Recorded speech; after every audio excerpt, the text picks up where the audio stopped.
안녕하세요 여러분, 독자민식입니다. 일요일 미리 제가 선행 분석을 드렸던 것처럼 결국 S&P 500과 나스닥은 월요일날 큰 폭으로 하락을 했다가 원래 위치로 되돌아오는 이렇게 반등하는 모습을 보였고, 그 흐름에 이어서 지금 프리장에서 바로 상승을 하고 있는데요. 주식 투자라면은 항상 주식의 흐름에 스토리를 맞추는 것이 일반적인 투자들의 심리이자 오류인데, 그러한 오류에 빠지지 않기 위해서는 주가 흐름의 기준을 맞추는 것이 아니라 주식이 기반하고 있는 펀더멘털 지표에 기준을 맞춰야 하며, 제가 바라보고 있는 기준 중 하나는 바로 빅스 지표로, 이 빅스가 여기 코로나에 준할 정도로 너무 높게 올라갔고, 이 빅스가 올라갈수록 굉장히 높은 확률로 이 수치는 유지되기가 힘들기 때문에 이게 내려가면서 머지않아 S&P 500과 주가들은 반등을 할 것이라고 분석을 드렸답니다. 이미 이틀 전인 일요일을 기준으로 빅스는 무려 45를 갱신하고 있었고요. 바로 그러한 이유에서 절대 놓치지 말아야 할 순간이라는 제목으로 저희 멤버십 분들께 분석을 드린 내용 속에서 빅스에 따라서 S&P 500이 어떤 움직임을 보여줄 확률이 높은지를 다뤘는데, 수브트레이드님의 자료에 의하면은 빅스가 45를 갱신했을 때 1일에서 2주일 동안 S&P 500의 움직임상 최소 75% 정도의 확률로 플러스가 될 수 있으며, 이틀 뒤에는 83% 정도의 확률로 플러스를 갱신할 수 있음을 역사가 보여줬다는 것입니다. 지금은 트럼프 2기 행정부인 만큼 한때 트럼프 시절이었던 2018년 때와 비교하면은 빅스가 45를 갱신한 뒤에 첫 번째 날에는 마이너스 0.5% 정도 하락했다가 이 흐름이 이틀 뒤에는 마이너스 4.24%까지 악화가 되었지만, 3일째부터는 S&P 500이 상승을 하기 시작하면서 누적 성장률이 마이너스 2.8%, 그리고 4일째는 마이너스 1.45% 등 3일째를 시작으로는 계속 상승하는 모습을 보인 만큼 빅스 45라는 수치는 확률적으로 대응하기에는 좋은 근거 중 하나였던 것입니다. 당연히 이 지표 하나만으로 투자 계획을 확립시키지는 않았습니다. 저희 멤버십분들께 말씀드린 대로 최대한 확률을 높이기 위해서 옵션이나 그 외의 기술적 지표들까지 전부 다 보고 반등의 가능성이 높은지를 미리 선행 분석을 드린 것인데요. 이미 S&P 500을 상으로 여기 이렇게 풀옵션이 5,000달러에 이렇게 집계되어 있기 때문에 주가가 5,000달러 이하로 내려간다고 해도 단기적으로 강력한 지선 역할을 해줄 것이라고 보았고, 기술적으로 S&P 500은 여기 적어놓은 대로 베어 플래그 패턴으로 하락했는데, 여기 이렇게 피보나치상 100%만큼 내려갔는지라 베어 플래그 패턴이 완전 종료됨과 동시에 RSI는 이렇게 30 아래로 과매도를 가리키고 있었기 때문입니다. 바로 그러한 이유에서 저는 장이 시작하기 전 8시 30분경에 이번 하락장 때 계속 매집이 나갈 것입니다 라는 말씀을 드리면서, 최근 엄청난 하락 속에서 제가 어떠한 주식을 프리장에서 매수를 했는지 공유를 드렸고요. 당연히 해당 기업은 너무나도 저렴하고 미국에서는 독과점 기업인지라 망할 수가 없으며 이미 호재 또한 잡혀있기 때문에 문제없이 아주 저렴하게 매수를 할 수 있었던 것입니다. 제가 바라보고 있는 펀더멘털 지표들은 상승할 가능성이 높다고 보여주고 있었지만, 실질적인 호재 뉴스는 바로 유럽에서 인더스트리얼 프로덕트를 대상으로 제로 관세를 생각하고 있다는 등 보복하고자 하는 태도가 아니라 협상하고자 하는 자세를 보여줬기 때문인데요. 사실 이것 말고도 미국 측에서 90일의 관세 유예를 줄 것이다라는 뉴스가 있었다가 가짜 뉴스이니까 다 빠질 것이다라는 왔다 갔다 하는 사람들의 심리가 보였지만, 라이브에서도 말씀드렸듯이 중요한 것은 특정 이슈에 따라서 국채금리와 달러와 같은 매크로 관련 지표들이 어떠한 움직임을 보이는가를 보는 것이지 뉴스 기사를 기준으로 하면 안 된다는 것입니다.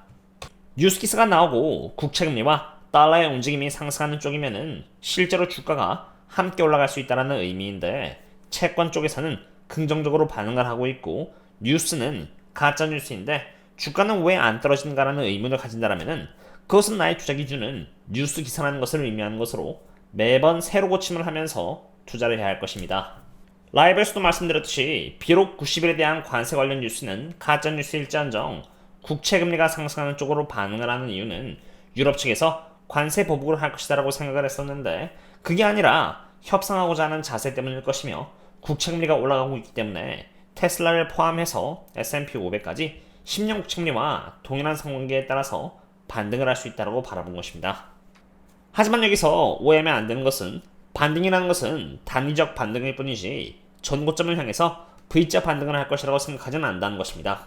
지금까지 S&P 500은 하락하면은 상승을 하는 바이 더 딥의 상태에 있었지만, 지금 하락하면은 상승을 이어나가는 장이 아니라 상승을 하면은 새로운 저점을 향해서 나아가는 하락장입니다. S&P 500은 반등하는 과정에서 여기 이 갭을 채우러 올라갈 수 있다고 봅니다만 미국과 중국 사이의 관세에 대한 마찰은 끝난 것이 아니라 이제 시작한 것이기 때문에 장기적으로 이어질 것이고요. 그 과정 속에서 S&P 500은 결국 2022년도와 비슷하게 상승을 하면은 머지않아 더 크게 하락하는 하락장으로 이어질 것이라고 판단되기 때문입니다. 물론 단지 이러한 뇌피셜이 방향적인 근거는 되지 않습니다. 하지만 적어도 제가 알고 있는 것은 지금 S&P 500은 하락한 상태이지만 바닥이라고 보기에는 너무 멀리 떨어져 있는 그저 적정 주가에 있을 뿐이지 저평가라고 생각되지는 않고요. 매크로 관점에서 기대 인플레이션은 여전히 너무 높아서 스태그플레이션의 흐름은 계속 진행되고 있으며 S&P 500과 나스닥에 있어서 가장 큰 비중을 차지하고 있는 것이 또 엔비디아인데 지금까지 엔비디아는 7번 연속으로 실적과 가이던스를 beat and raise를 해왔는데 컨센을 돌파하는 실적의 서프라이즈 비율이 계속 줄어들고 있는 만큼 이번 25년 2분기의 실적과 가이던스가 발표될 때 실망감에 따라서 주가가 하방력을 받을 가능성이 높다고 보고 있기 때문입니다. 그렇기 때문에 이번 하락장에서 제가 생각하고 있는 최적의 대응은 단기적으로 저평가 기업들을 상으로 어제 멤버십분들께 말씀드린 것처럼 매수로서 대응을 하되 만약 어느 정도 주가가 올라간다라면은 또 일부 분할 매도를 해서 현금을 마련하는 방식으로 계속 대응을 할 계획이고요.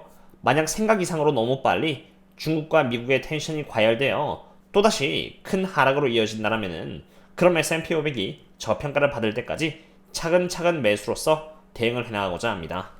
물론 제가 어떠한 갭을 언제 매수를 하고 언제 매도를 하는지 등에 대한 부분은 이렇게 적어놓은 것처럼 멤버십 분들 상으로 공유드릴 수 있도록 하겠고요. 혹여라도 리서치 자료들을 보시면서 차근차근 명확한 기준에 따라서 투자를 하고 싶다면 언제든지 고정 댓글을 통해서 유튜브 신사학개 및 텔레그램 혹은 여기 네이버 프리미엄 컨텐츠를 참고하시면 되겠습니다.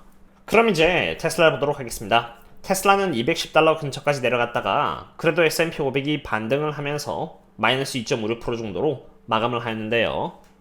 지금 풀옵션 프리미엄은 무려 이렇게 103%까지 올라간 상태로 테슬라의 풀옵션이 굉장히 과하게 몰려있는 상태입니다. 풀옵션 프리미엄이라는 것은 풋옵션에 대한 수요가 높을수록 올라가는 가격으로 말 그대로 가격이 높아지기 때문에 어느 선상부터는 계속 유지되기가 힘든 프리미엄 수치인데요. 이것이 이렇게 올라가면은 반대로 주가는 이렇게 하락하고 이것이 떨어지면은 주가는 반대로 이렇게 반등을 할 수 있는 만큼 확률적으로 지금 테슬라는 상승을 해도 전혀 이상하지가 않은 상태라고 판단이 됩니다.